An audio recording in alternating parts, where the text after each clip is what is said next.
A tornado so devastating, it would change the city forever. The EF5 rated tornado would wreak its havoc for over 32 minutes. Wait. No way this is real. Look at this, so beautiful, and all of a sudden... It would change the city forever. Oh my god, my friends, tornadoes in America. Nothing else. Today I'll be reacting to Joplin, the tornado that changed America. My friends, many of you end up suggesting this video. I know how crazy tornadoes can be in the USA, and they are devastating. This one, looking at the title, I believe will be more of the same, but I guess we shall see. Before I go into that, let me ask you for one thing. If you can leave a like, thank you so much. Is the best way to show support. Now, if you can subscribe, well, in that case, forget about it. You make my day. Have that in consideration. Link for the original video in my description, and let's play it. It's Sunday, May 22nd, 2012, in Joplin, Missouri. May is a warm month, a month known for the entrance of spring, but as anyone who grew up in Tornado Alley knows, April showers bring May storms. Joplin doesn't... So my friends, we are, middle of April, May is around the corner. This is a very problematic time for tornadoes in America. Know it yet, but by the day's end, it would have experienced one of the most devastating tornadoes recorded in modern American history. A tornado so devastating, it would change the city forever. The EF5 rated tornado would wreak its havoc for over 32 minutes. Wait. No way this is real. Look at this, so beautiful, and all of a sudden... It would change the city forever. Oh my god, my friends, tornadoes in America.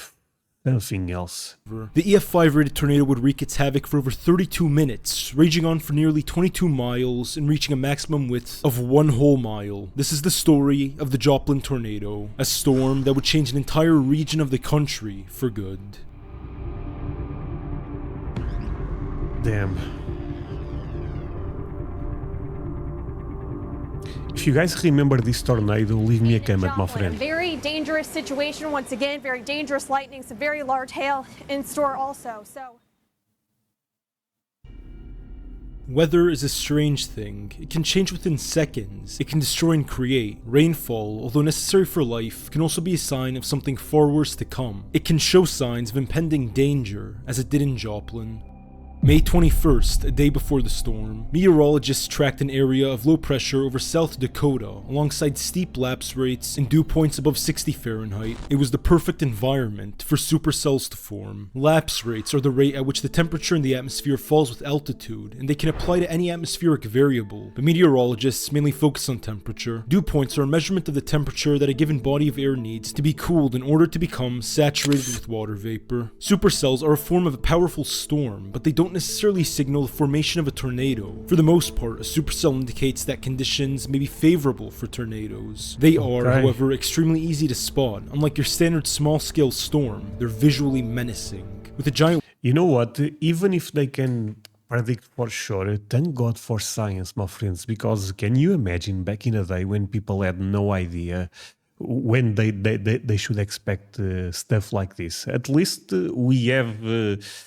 and over time things are getting much better, right? That's the good thing here. Even though if the tornado is really that strong, the destruction will always be massive, right? But at least you can prevent some deaths. Easy to spot. Unlike your standard small-scale storm, they're visually menacing. With a giant wall of dark clouds barreling down on an area, you can't really miss it. Supercells of something called a mesocyclone. This meaning that the storm contains a deep, persistently rotating updraft, and they appear as rotating thunderstorms and are the least common form. They tend to be the most severe and can last anywhere from 2 to 4 hours on average. On that fateful May 21st night, meteorologists predicted a risk of hail, but the tornado risk was relatively isolated. The National Weather Service issued that there was a slight risk of severe storms for the upper plains in the Midwest, sending it out at around 8 a.m. No one, however, could have predicted what was actually coming.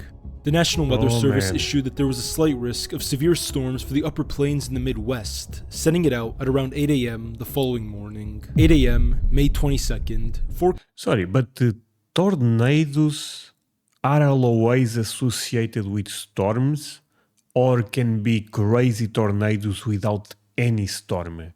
Maybe I'm saying something very basic, but I believe there is tornadoes that there is no storm at all. It's just crazy wind, right?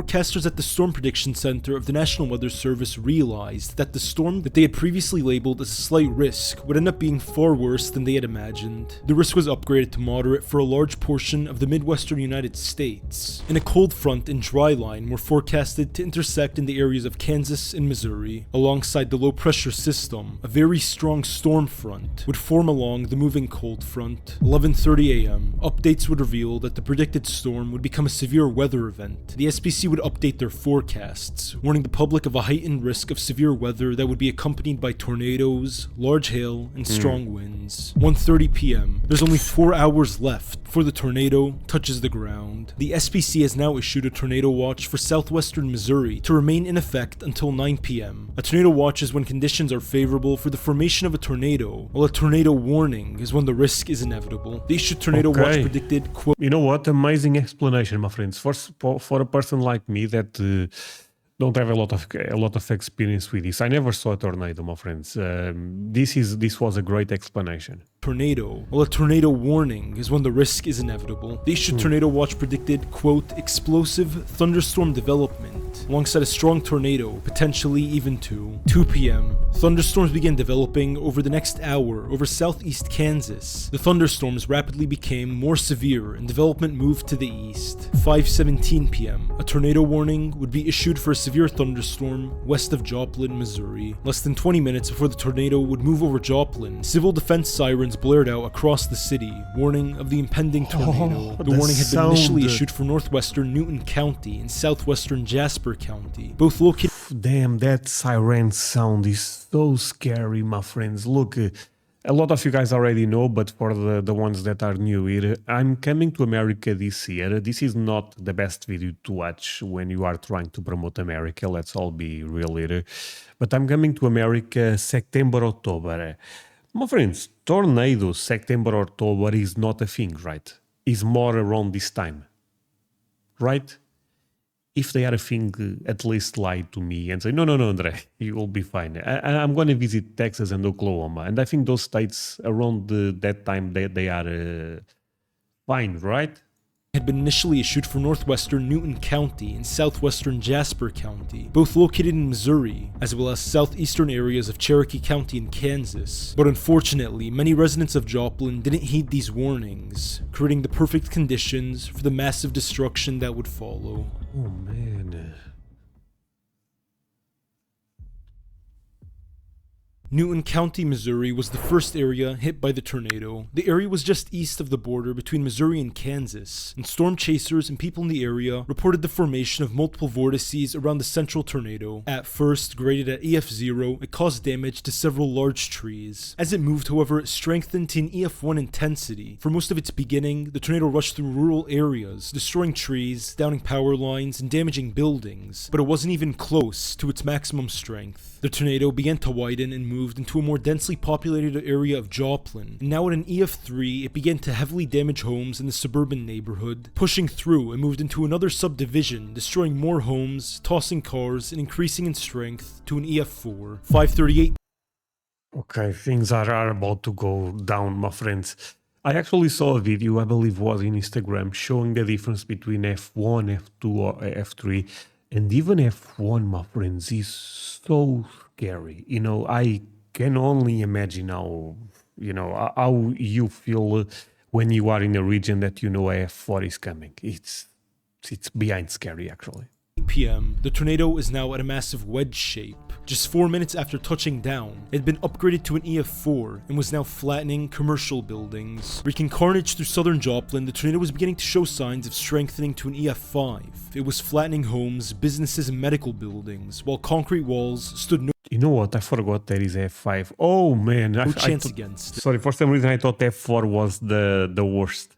The first major destructive event would occur when the now EF5 tornado struck St. John's Regional Medical Center. Nearly every window on 3 sides of the building was destroyed, while interior walls, ceilings, and part of the roof were damaged beyond repair. The life flight helicopter used for airlifting people to the center was completely destroyed, while backup generators were lost as well, leading to 5 fatalities in the hospital. Vehicles in the parking lot were mangled and tossed, including a semi-truck that was tossed 125 yards from the lot and wrapped entirely around a tree. Debris from the hospital were found miles east of Joplin from how far the winds had tossed them, and 300-pound parking stops in the lot of St. John's were ripped out by the tornado. The hospital was so badly damaged that it was deemed structurally compromised and would later be completely torn down. Nearly every house— Oh my god, my friends, let me ask you one thing.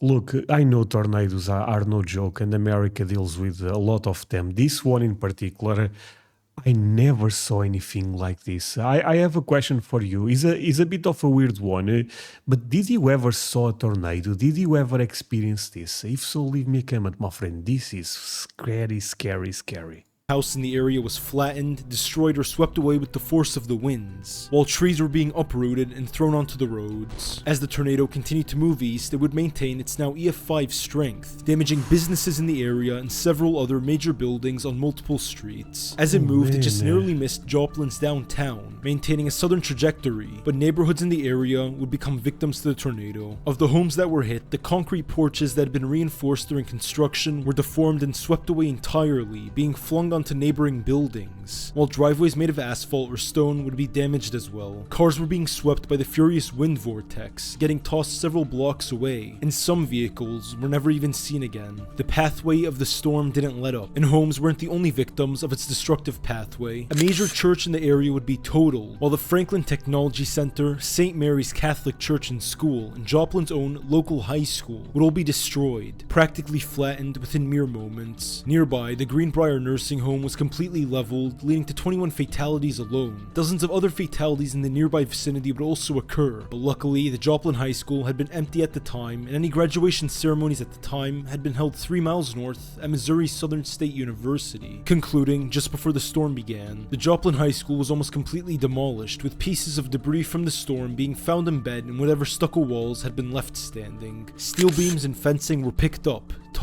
Sorry, my friends. Look, not the first time I react to tornado stuff. I'm not sure. Maybe it's because this video is amazing and very well edited, but the things I'm seeing here, I never saw, my friends. You know, this is scary, scary, scary. Man, I feel bad for people that lose, you know, all of their stuff on a crazy situation like this. Tossed and embedded into the fields near the school, while steel fence posts were bent to the ground and a school bus was picked up and thrown into a nearby bus garage. And even worse, of course, people that lose some type of family, friends, because there is people that die, you know. At this point, the tornado was still going at its EF5 rate, sweeping its way towards the east, where it destroyed several large apartment buildings that housed many families. 14 fatalities in the area would be recorded, while a Dillon's grocery store and a bank were also destroyed, with nothing left in the bank except for the concrete safety deposit box. A 2x4 piece of wood that was picked up earlier had been found speared into a concrete curb nearby. The tornado continued pushing forward into the main commercial part of eastern Joplin, destroying more neighborhoods and buildings. At this point, it was still an EF5, heavily rain-wrapped and fast-moving, which means that the tornado was heavily shrouded by torrential rainfall, making the vortex of the storm nearly impossible to spot, as it was hiding behind the wall of rain. At this point, the tornado barreled its way towards a nearby Pizza Hut on South Range Line Road, and the store manager, Christopher Lucas, got 4 employees and 15 customers into the walk-in freezer, but the door was refusing to close. With no solutions left, he wrapped a bungee cord holding the door shut around his arm, and while he was doing this, he would unfortunately be sucked out by the tornado and would pass away. The 19 people he had managed to get into the freezer all survived the storm. As a result of his bravery, Damn, that's a real hero, my friends. That's a real hero right there. I mean, tragic end, but come on, look at how many people he ended up saving. 19 people he had managed to get into the freezer all survived the storm as a result of his bravery and quick thinking. A nearby Walmart supercenter, Home Depot, and several other restaurants and businesses were destroyed, being flattened completely by the tornado, while parts from the businesses were found broken in a nearby field, and cars sitting outside the Home Depot parking lot had been tossed hundreds of yards away. During the destruction of the Home Depot buildings, 7 people would lose their lives inside of the Home Depot, while a nearby 3-story apartment complex was destroyed, and 2 Home Depot is Home Depot. Or maybe is I don't know how to say it, and that's the correct way to say it. My friends, when I see stuff like this, one of the things that comes to my mind is insurance companies will pay for the people that really have insurance. You know, because some people may not. I'm sorry, some people may not have, and that's a different story.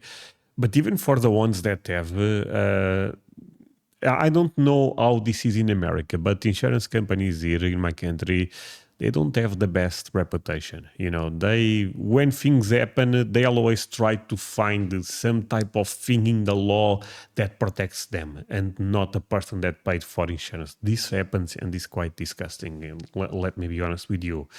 Maybe it's different in America, but cell phone towers collapsed into the ground. As the storm continued forwards, it brought down a Pepsi distribution plant in the area, and across the area around Rangeline Road and its surrounding streets, at least 20 fatalities were recorded. The EF5 pushed towards Duquesne Road in southeastern Joplin, destroying more buildings and homes. Every building along the industrial park near the corner of 20th and Duquesne was flattened, while metal warehouses were swept clean from their foundations. Heavy industrial vehicles were tossed up to 400 yards from the area. Following this stretch of road, the tornado was now beginning to weaken down from an EF5 to an EF4, and then to an EF3, but that certainly didn't mean its destruction was done. Homes further east in a nearby subdivision were being totaled, and a middle school in the area sustained massive amounts of damage. And the now EF3 continued to push on, throwing vehicles off the highway and mangling those that stayed. Around the I-49 interchange, the tornado was between an EF2 and EF3, and it was getting weaker by this point, now pushing into rural areas in Jasper County, causing minor damage to homes and buildings in the area,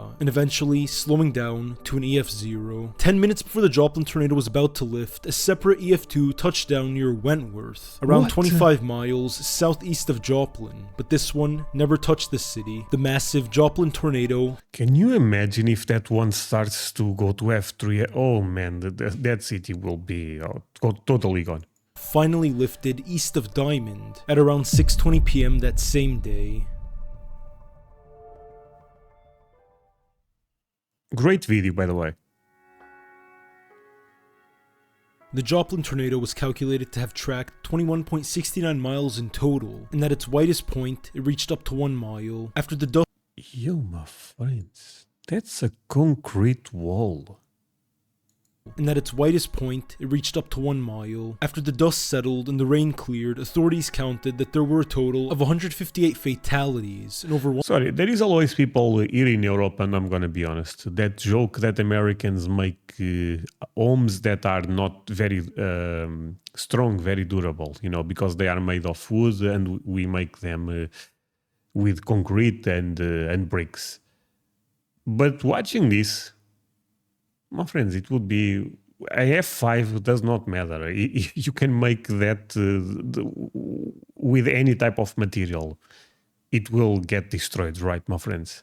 1,150 injuries. Approximately 25% of Joplin was destroyed according to the American Red Cross, but emergency officials reported that at least 75% of the city had sustained some level of damage, while 25% of local businesses were gone. Emergency response and rescue efforts were severely hindered from the destruction after 4,000 electricity distribution poles were damaged and more than 110 miles of distribution line itself had been brought down. Approximately 20,000 were left without power, and whatever homes were left intact wouldn't get power back until 10 to 12 days after the storm. The tornado costed nearly $2.8 billion in damage, the most costly amount since the 1950s.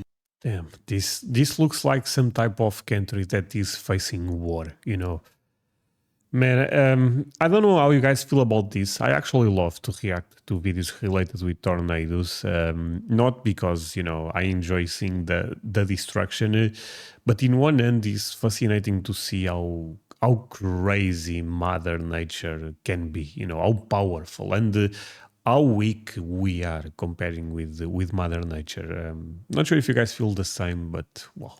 We're going to stay there until every home is repaired, until every neighborhood is rebuilt, until every business is back on its feet.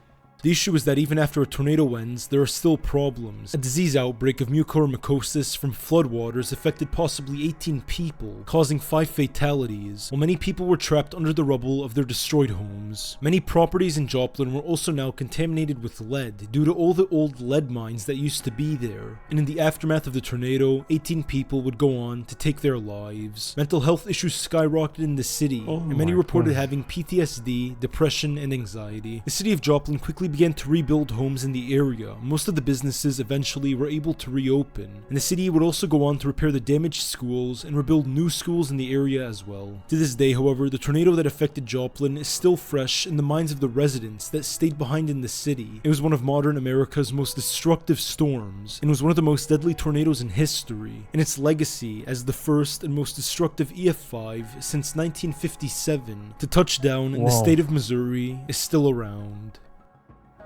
Man, and actually I have a lot of viewers from Missouri, my friends.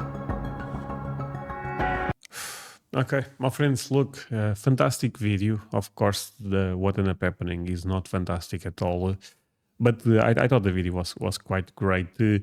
Tell me in the comments, my friends. I love to read about, to know more about you, because at the end of the day, you know, I'm just here, but I know my viewers are Americans, so you guys have quite more experience with this type of stuff than me. And for sure, some of you guys already saw a tornado, had to deal with a tornado, saw the destruction of a tornado. So feel free to share with me some stories, my friends. I read most of the comments, and would mean a lot to me if you do that. That said, thank you so much for watching. See you guys in the next one. Bye, my friends.